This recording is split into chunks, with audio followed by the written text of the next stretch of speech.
di dalam perjalanan kok orang ditunggu mesti gelo banget, mendingan rasa teko kan gitu.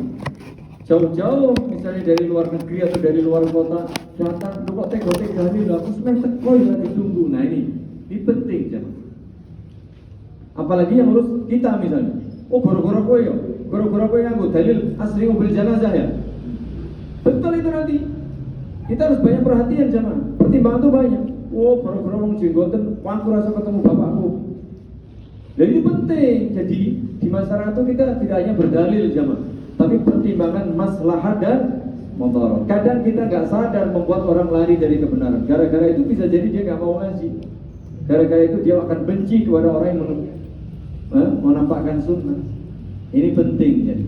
Jadi kalau praktik di masyarakat itu tidak sesaklek yang kita bayangkan. Untuk hal-hal seperti ini, maka pertimbangkan maslahah dan mudarat. Maka jadi Pak Kaum, Pak Mudin atau tetua agama itu penting.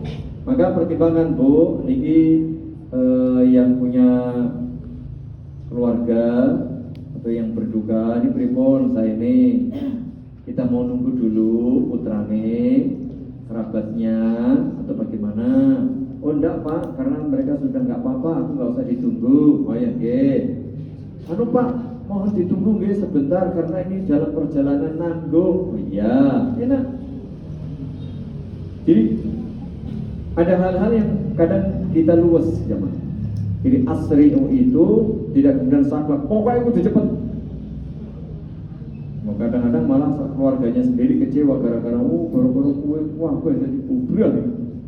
Ya seperti itu ya, memaksakan diri. Ini penting ya, jadi memahami itu lihat maslahah mudarat. Kecuali tidak ada, ini sudah keluarga sudah ada semua, ini nyolati sudah banyak, cukuplah, apa ditunda-tunda. Seperti itu. Penting ya, ini tolong diperhatikan.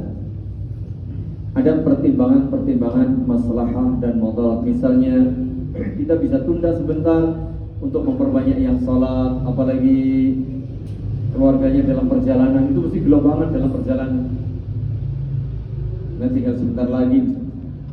Kecuali kalau dia nunggu-nunggu belum dapat tiket padahal dari luar negeri, nah itu sudah beda urusannya. Kemudian hadis ini menunjukkan bahwa kalau tadi kan segerakan pengurusan jenazah. Jika pada masa hidupnya dia orang baik, berarti engkau segera memberikan kebaikan itu kepada si mayit.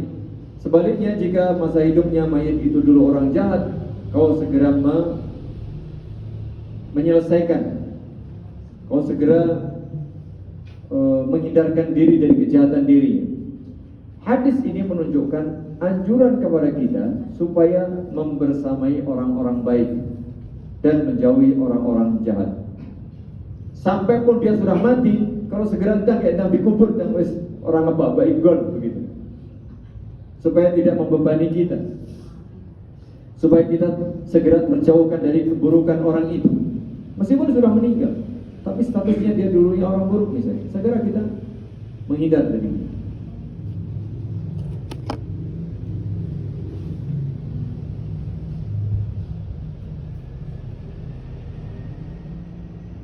Berikutnya berkaitan dengan teknis. Kalau tadi ya, perawatan jenazah yang diperintah supaya disegerakan itu secara umum, mulai memandikan, mengafani, menyolatkan dan menguburkan. Yang 4 poin ini kalau bisa sesegera mungkin, maka itu lebih utama. Berikutnya berkaitan dengan teknis pelaksanaan salat. Teknis pelaksanaan salat. Babun fi mauqifil imam minal mayyit.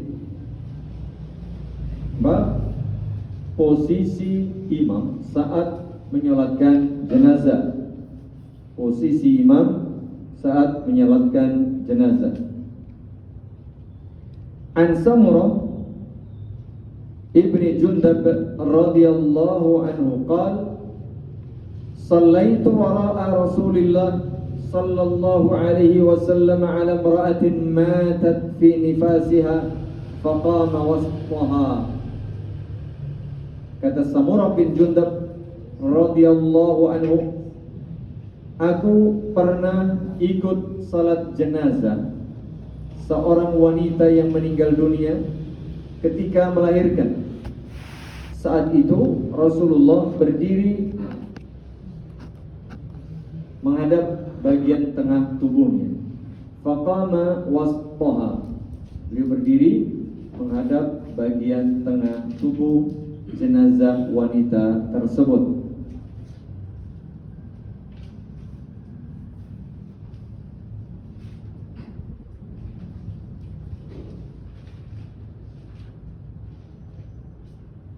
Beberapa poin yang bisa kita ambil dari penjelasan hadis ini.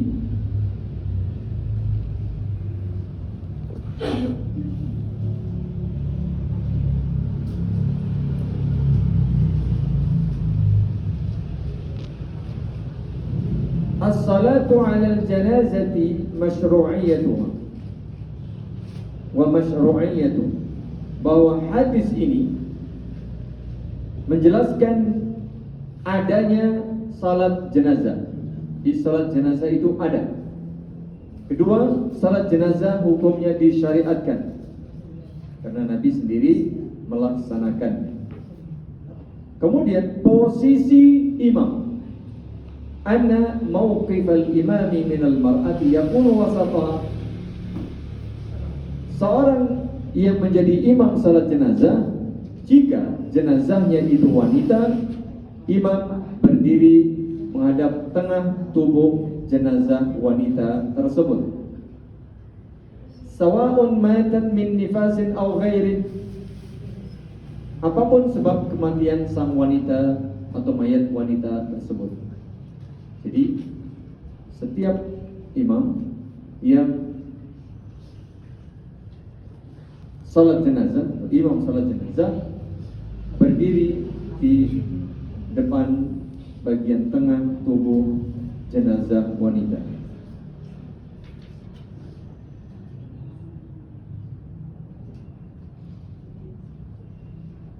Kemudian wanita yang meninggal karena melahirkan, nifas, karena melahirkan maksudnya, itu tergolong orang yang mendapatkan pahala mati syahid. Jadi orang yang mati syahid di dalam konsep agama Islam bukan hanya orang yang gugur dalam medan pertempuran melawan orang-orang kafir. Itu syahid yang paling tinggi kedudukannya.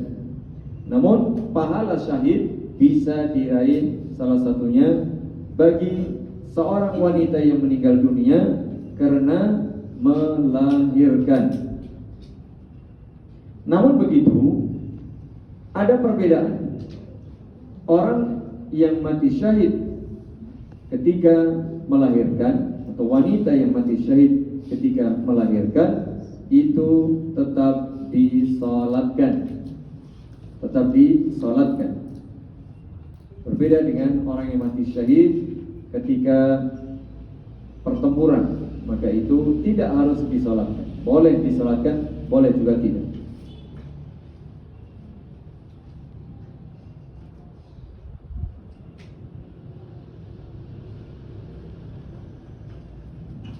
Adapun bagi imam atau posisi imam, jika mayitnya itu laki-laki, adalah di depan atau sejajar dengan kepala. Kalau tadi mayitnya perempuan, di depan atau sejajar dengan bagian tengah tubuh mayit tersebut. Nah, ketika mayitnya itu laki-laki, mauqiful imam minar rajul izza'a ra'si, sejajar dengan kepala si mayit tersebut.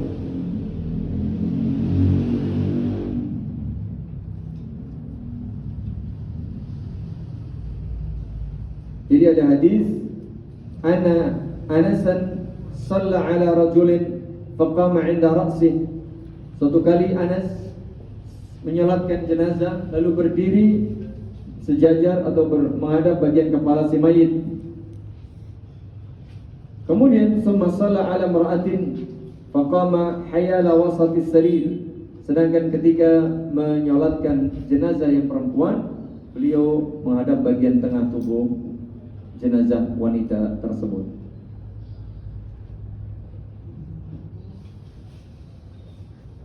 Ketika ada yang bertanya, apakah seperti itu posisi menyolatkan jenazah bagi seorang imam? Kata Anas, iya, betul.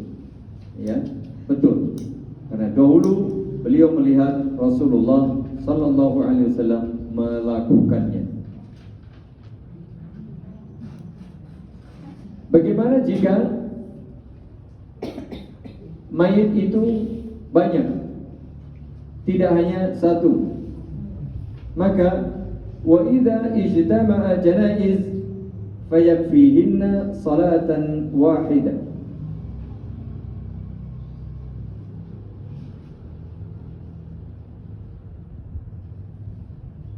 Cukup disolatkan sekali, boleh. Di jenazahnya banyak, solatnya sekali. Boleh pula satu-satu, tidak ada masalah. Kalau memungkinkan. Jadi yang solat duduk di situ, ayat masa berdiam di situ. Selesai sholat geser mayit, selesai sholat geser lagi mayit, boleh-boleh saja seperti itu. Tapi andaikan mayit dijajar di depan orang-orang yang sholat lalu sholatnya sekali pun itu sudah cukup.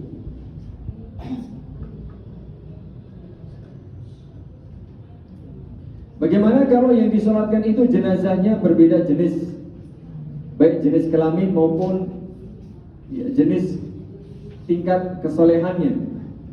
Nah, jika misalnya mayit itu ada orang saleh, ada orang biasa, ada orang jahat, tapi semuanya muslim, maka yang paling dianggap soleh atau yang dianggap paling soleh yang paling dekat dengan imam. Taruh depan dekat dengan imam, dia paling soleh. Misalnya ada banyak orang, oh yang paling soleh ini, paling soleh, lalu bawahnya. Itu ditinjau dari yang paling soleh. Atau yang paling berilmu. Ini ada syekh berilmu, itu ada anak-anak, ada mungkin orang biasa. Maka orang yang paling berilmu, yang paling dekat dengan imam. Atau mungkin yang paling tua, ada yang anak-anak, maka yang paling tua itu yang paling dekat dengan imam. Paling berilmu, paling bertakwa, paling tua, maka itu yang paling dekat dengan imam. Begitu cara. Bagaimana kalau jenis kelaminnya berbeda? Ada laki, ada perempuan. Maka laki-laki dahulu yang dekat dengan imam, baru kemudian perempuan. Seperti itu caranya. Jadi paling dekat dengan orang yang salat itu yang laki-laki, baru kemudian perempuan.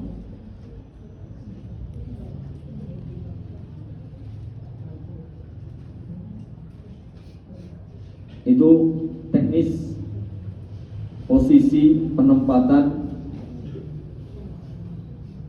jenazah, penempatan jenazah yang lebih daripada satu. Posisinya demikian. Berikutnya hadis ke-171.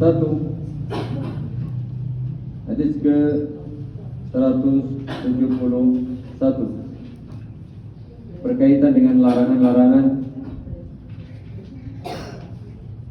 bagi orang yang berduka, bagi orang yang ditinggal mati, sahabat, keluarga, atau siapapun orang dekatnya. Babun fi tahrimi tasakhuti bil fi'li wal qawli. Bab haramnya tasakhut, itu tidak terima, marah-marah gara-gara ditinggal mati kerabatnya dalam bentuk perbuatan maupun ucapan. Perbuatannya dia mungkin menggundul rambutnya, dia hantam-hantamkan tubuhnya di tembok, atau dia mengutarakan, mengungkapkan ungkapan-ungkapan kotor, keji, atau makian dan seterusnya. Maka ini hukumnya haram atau meratap secara umum. An Abi Musa Abdullah bin Qais radhiyallahu anhu anna Rasulullah sallallahu alaihi wasallam bari'a min as-saliqati wal haliqati wasyaqqah. Dari Abu Musa, itu Abdullah bin Qais radhiyallahu anhu, bahwa Rasulullah sallallahu alaihi wasallam berlepas diri dari wanita yang meratap ketika ada kerabatnya yang mati. Wal haliqah, haliqah itu orang yang menggundul atau wanita yang menggundul rambutnya ketika dia ditinggal mati kerabatnya. Wasyaqqah itu orang yang merobek-robek bajunya seperti tidak sadar diri, bajunya, kerudungnya, semua sehingga jadi terbuka auratnya. Kadang begitu, dia lupa bahwa dia dilihat orang. Maka ini hukumnya haram.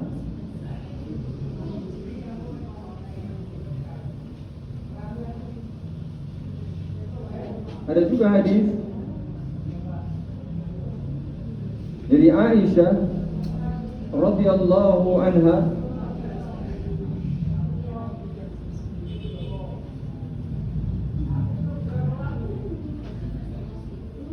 jadi ada penjelasan was-saliqah allati tarfa'u sawtaha 'inda al-musibah. Salika adalah orang yang meratap, menjerit-jerit, berteriak-teriak ketika dia mengalami musibah, ditinggal mati kerabatnya misal.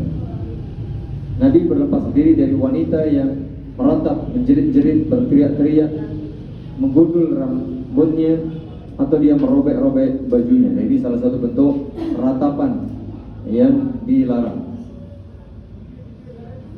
Begitu pula dari Aisyah radhiyallahu anha,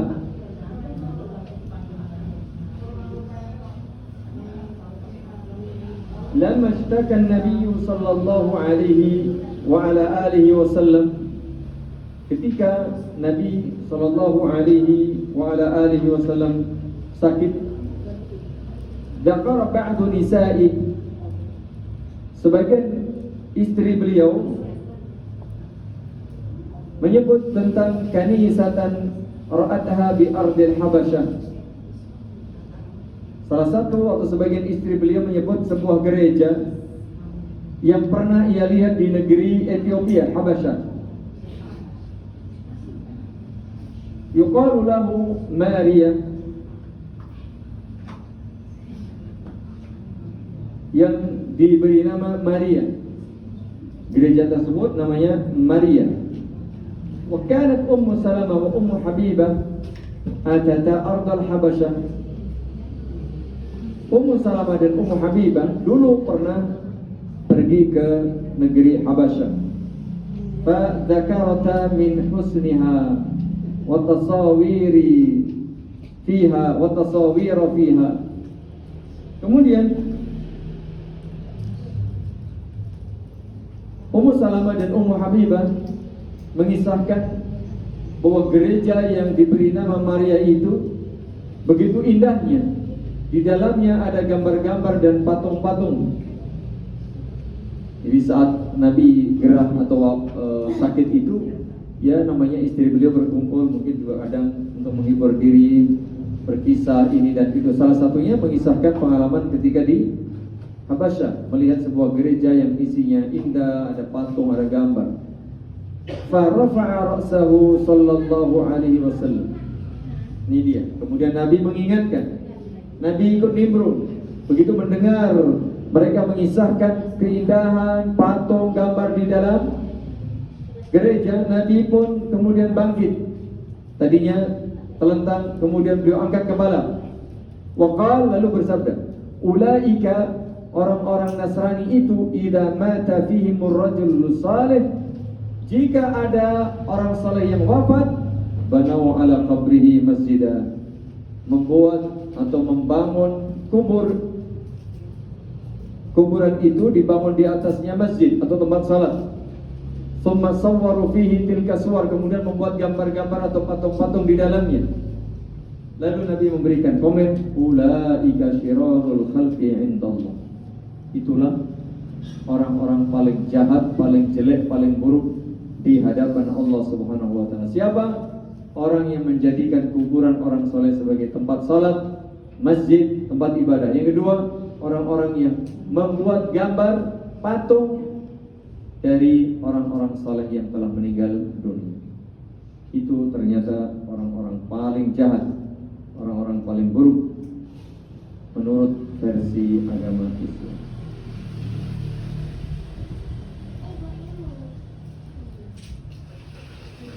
Masih juga an Aisyah radhiyallahu anha qalat qala Rasulullah sallallahu alaihi wasallam fi maradihi alladhi lam yaqum minhu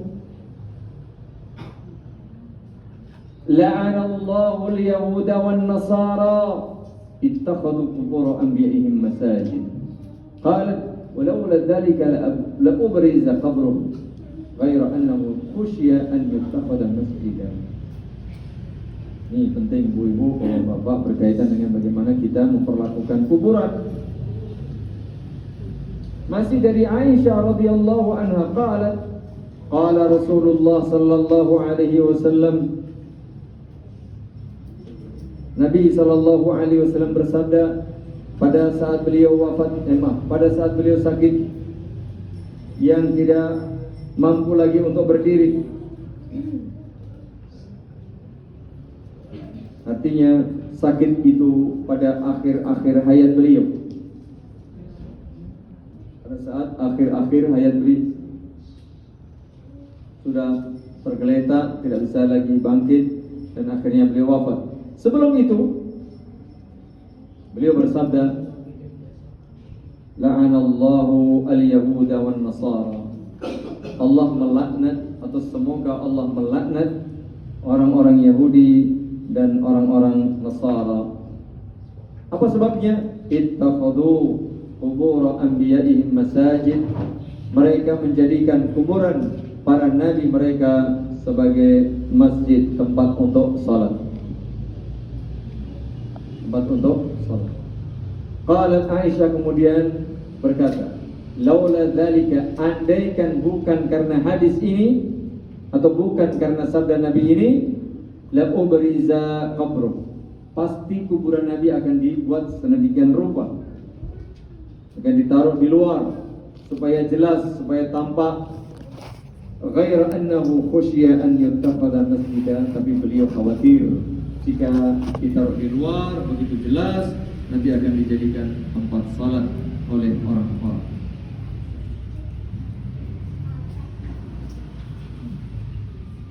Ibu bapak jamaah yang mudah-mudahan dirahmati Allah Subhanahu wa taala, dari beberapa hadis yang mulia ini kita masih ada lagi. An Abdullah bin Mas'ud radhiyallahu anhu an Nabi sallallahu alaihi wasallam qala ليس منا من ضرب الخدود وشق الجيوب ودعا بدعوة الجاهلية. Kata Nabi sallallahu alaihi wasallam, bukan termasuk golongan kami, yaitu orang yang memukul-mukul, menampar-nampar pipinya, wasyaqqal juyuba, merobek-robek pakaiannya, wada'a bid'awal jahiliyah, lalu berteriak-teriak, mengucapkan kata-kata dan ungkapan-ungkapan ala jahiliyah. Ini diancam oleh Nabi sallallahu alaihi wasallam. Beberapa faedah yang bisa kita ambil dari hadis yang mulia ini. Yang pertama, larangan kita murka, larangan kita marah, larangan tidak terima, larangan protes terhadap takdir Allah. Orang tua, anak, istri, suami, keluarga atau siapapun, kalau sudah ditakdirkan meninggal, ya meninggal. Kita diperintah supaya beriman kepada takdir, menerima dengan sabar. Tidak boleh protes. Ada sebagian orang protes dengan ekspresi tadi ya, nampar-nampar pipi, kemudian merobek-robek baju dan pakaian, kemudian dia terocos, teriak-teriak, ngomel, ngomyang dengan ungkapan-ungkapan jahiliyah, mungkin miso, mungkin ya terocos apapun tidak bisa dipahami seperti itu. Ini hukumnya haram. Begitu pula tidak boleh mengekspresikan duka itu dengan menggundul tadi ya rambut, tidak boleh merobek pakaian, ya seperti itu. Tidak boleh berteriak-teriak. Kemudian haramnya mengikuti tradisi jahiliyah. Kita haram mengikuti tradisi jahiliyah. Ya, kalau itu kebaikan pasti ada syariat. Kalau itu keburukan tradisi, tidak ada dalilnya, apalagi itu bertentangan dengan hukum Islam, maka itu dilarang dan hukumnya haram mengikuti tradisi-tradisi jahiliyah. Perbuatan-perbuatan tadi, merata, berteriak-teriak, ngomel, ngomel, ya, merobek-robek baju, menggundul rambut, kemudian ya, macam-macam yang salah tadi, yang tidak ada tuntunannya dan menunjukkan itu sebagai ekspresi tidak beriman kepada takdir, termasuk dosa besar. Karena Nabi berlepas diri, ana bari'un, ana Rasulullah bari'a atau bari'a, berlepas diri berarti itu termasuk dosa besar. Lantas bolehkah kita bersedih? Boleh, namanya manusia bersedih. Bolehkah kita menangis? Boleh, namanya manusia juga menangis.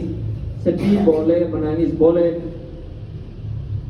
Selama dalam koridor yang betul, itu tidak mengurangi kesabaran, tidak mengurangi keyakinan kita kepada takdir, tidak.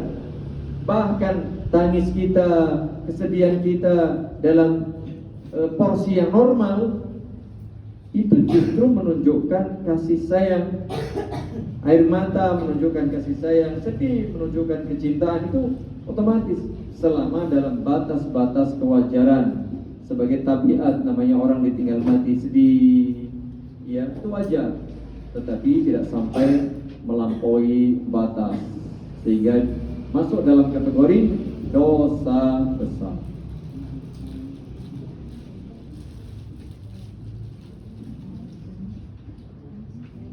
Begitu pula larangan untuk membangun apa saja di atas kuburan, apalagi membangun masjid. Membangun masjid saja nggak boleh, padahal untuk ibadah.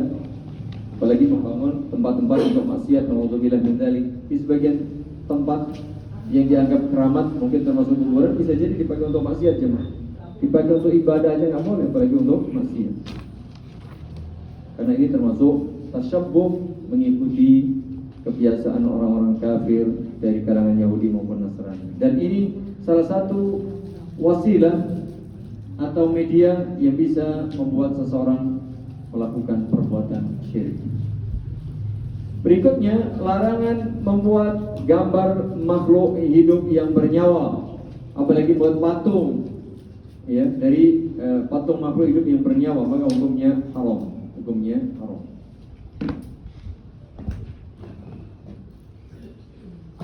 Dan itu termasuk perbuatan dosa besar. Nah, orang-orang yang tadi membangun masjid di atas kuburan, kemudian membuat gambar atau patung orang-orang yang soleh,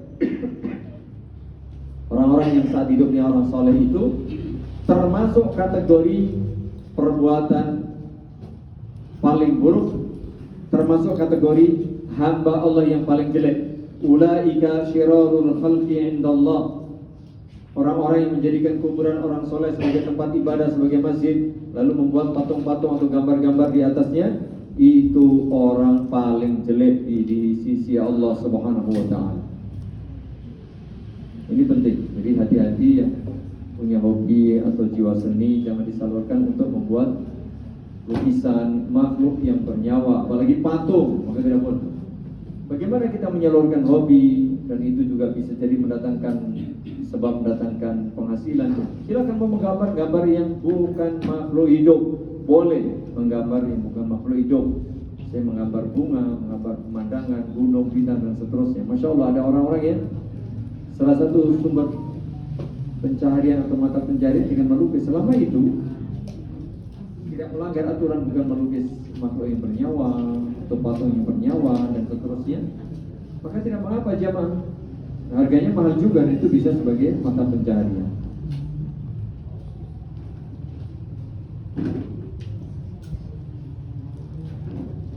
Begitu pula di dalam hadis tadi pelarangan yang sangat keras, an-nahyul akid, larangan keras, wa tahrimus syadid, dan haramnya juga dengan tegas, min ittikhadil quburi masajida wa qasdis salati 'indaha. Larangan membuat kuburan menjadi masjid, dan larangan kita tentu melaksanakan salat bukan salat jenazah ya. Kalau salat jenazah boleh salat di atas kuburan.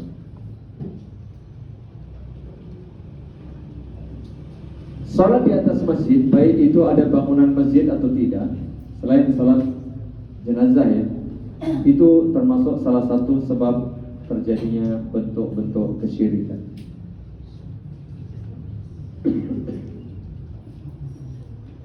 Allah Subhanahu wa taala menjaga nabinya yang mulia agar tidak dikerjakan perbuatan syirik di dekat kuburnya. Maka sampai hari ini ya, makam atau kuburan Nabi itu terjaga dari perbuatan syirik, dijaga oleh Allah Subhanahu wa taala.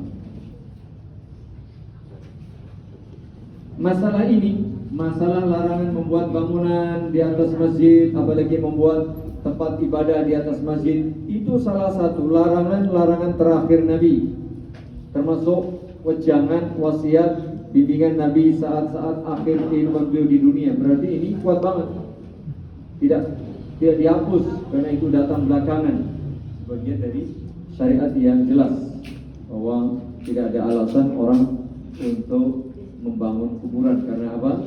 Dari sisi sejarah ini disampaikan ketika beliau sudah hendak wafat, artinya betul-betul itu tidak ada kemungkinan dinasak atau dihapus, karena itu berada pada saat-saat terakhir kehidupan Nabi Sallallahu Alaihi Wasallam.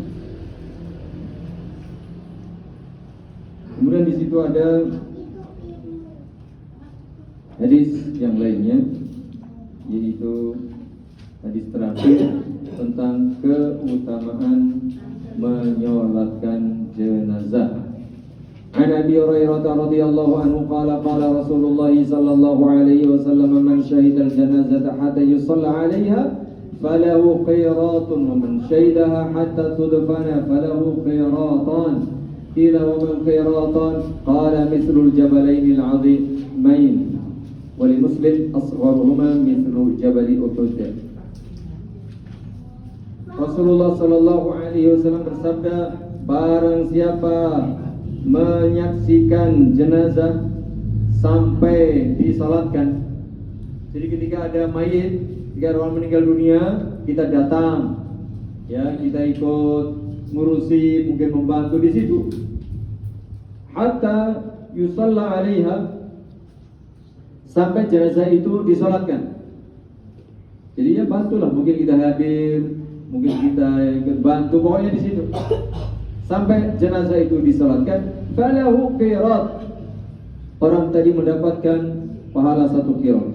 Wa man syahidaha hatta tudfana falahu qiratan. Tapi kalau dia mau bersabar lagi, dia menyaksikan jenazah sampai jenazah itu dikuburkan, mendapatkan 2 qirat.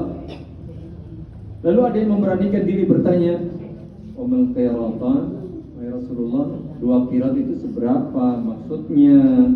Qal mithlul jabalain al-'azimain. 2 qirat itu seukuran 2 gunung yang besar. Jadi 1 qirat seukuran 1 gunung yang besar. Kemudian di dalam riwayat Imam Muslim dengan tambahan wali muslimin asgharuhuma mithlu jabali Uhud.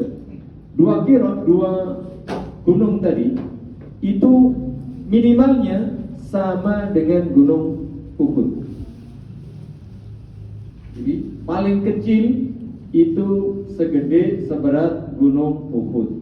pahalanya banyak sekali. Pahalanya besar sekali. Hadis ini memberitahu kita tentang keutamaan yang besar menjalankan salat jenazah. Jadi kalau kita takziah itu usahakan sampai salat. Dia dapat 1 qirat. Syukur-syukur sampai dikubur, dia mendapatkan 2 qirat. Padahal 1 qirat itu minimal segede dan seberat gunung Uhud. Begitu. Pentingnya apa? Pentingnya kita memerhatikan jenazah.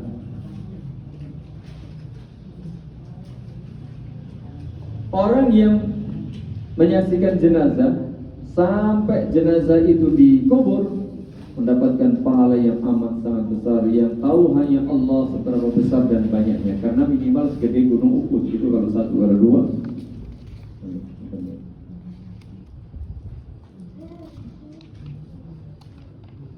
Orang yang melaksanakan sholat jenazah dapat pahala besar, dapat. Tapi ternyata manfaat melaksanakan sholat jenazah bukan hanya bagi orang yang melaksanakan sholat. Jelas tadi pahalanya 1 qirat. Orang yang ikut menguburkan pahalanya sampai 2 qirat. Bukan hanya bagi orang yang menyalatkan atau menguburkan, tapi bermanfaat bagi si mayit. Semakin banyak yang menyolatkan, semakin banyak kesempatan dia mendapatkan syafaat. Karena orang yang menyolatkan itu sesungguhnya memberikan syafaat bagi si mayit.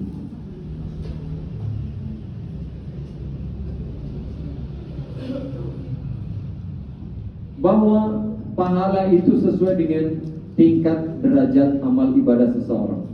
Kalau tadi dia hanya menyaksikan sampai disalatkan 1 qirat. Kalau menyaksikan sampai dikuburkan 2 qirat, berarti apa? Yaitu semakin kita banyak, semakin lama, semakin sempurna, pahalanya pun juga semakin banyak, semakin sempurna.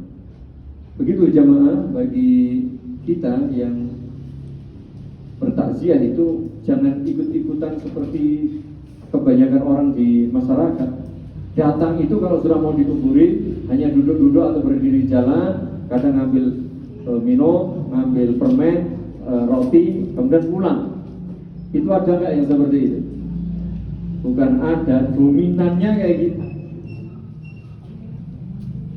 Nah kita kalau takziah ya datang, ucapin belasungkawa, kemudian syukur-syukur membawa sesuatu yang bisa untuk meringankan beban mereka, kemudian menyolatkan.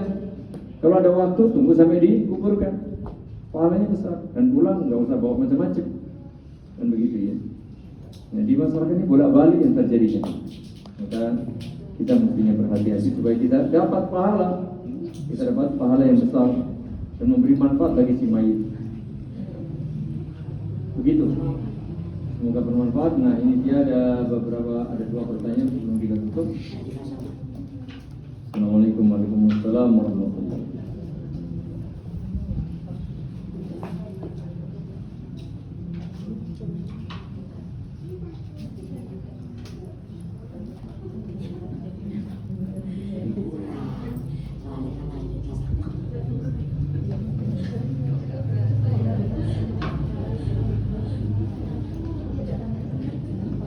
Di salah satu lembaga keuangan ada program jika menyimpan sejumlah dana tertentu dalam jangka waktu tertentu mendapatkan hadiah tertentu.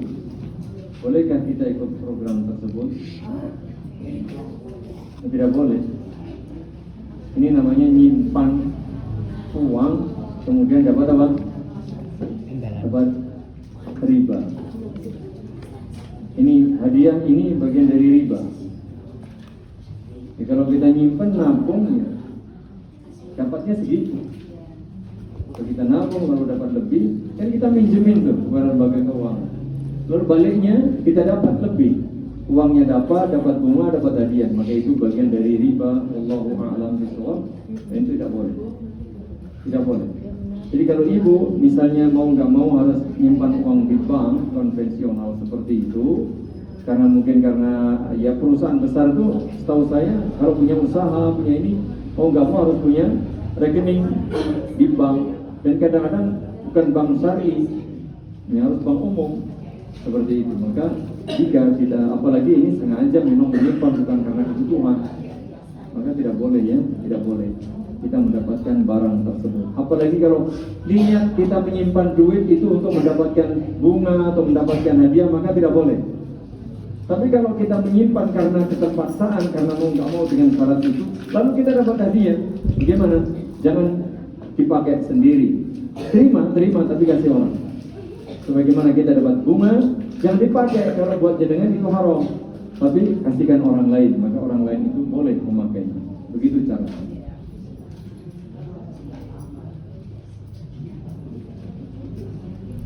Bagaimana posisi imam perempuan yang bermakmum dengan perempuannya? Posisi imam perempuan itu di tengah barisan, bukan di depan.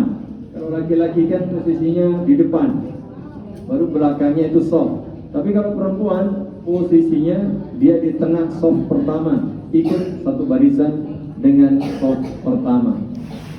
Ya kan? Jadi kalau imamnya di tengah, makmumnya di mana? Sebelah kanannya, sebelah kirinya begitu. Terus, kalau laki-laki kan imam di depan sendirian tuh berdiri, makmumnya baru di belakang ya kan? Kan begitu. Imam itu ada pengimaman, lalu saf pertama di belakangnya, terus. Kalau perempuan tidak, andaikan misalnya sholat dia satu saf dengan saf pertama di tengah, ya, berdiri sejajar seperti itu. Allah Ta'ala a'lam bishawab. Demikian jamaah yang bisa saya sampaikan, semoga bermanfaat. Subhanakallahumma wa bihamdika, asyhadu an la ilaha illa anta, astaghfiruka wa atubu ilaik. Assalamualaikum warahmatullahi wabarakatuh.